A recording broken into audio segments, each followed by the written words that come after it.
Одинокий миллионер по имени Дэниел Брукс стоял на углу Пайн-стрит в Сиэтле. Это был обычный серый день, воздух был прохладным, над проливом Эллиот клубились низкие облака. Он вышел из своей черной Теслы лишь на минуту купить кофе в маленькой кофейне, которую когда-то помогал финансировать. Но эта минута стала для него вечностью. Он замер на тротуаре, когда мимо пробежала девочка на вид лет 6.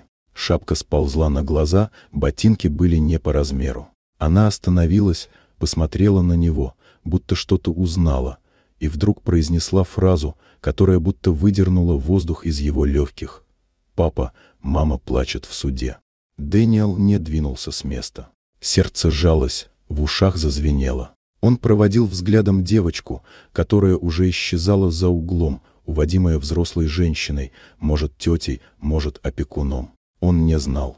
Прошлое накрыло его, как прилив. Лет 10 назад он оставил за спиной все: молодую жену, нерожденного ребенка, разбитые мечты. В погоне за успехом он продал свою долю в стартапе в Кремниевой долине, уехал в Сиэтл, вложился в недвижимость и к 35 стал одним из самых состоятельных людей на западном побережье.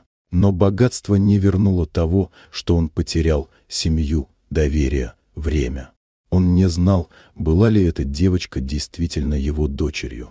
Но что-то в ее взгляде, в осанке, в голосе было до боли знакомо. Он застыл, не в силах сдвинуться. Внезапно шум города вокруг исчез, как будто он остался один среди бетонных стен, машин и случайных прохожих.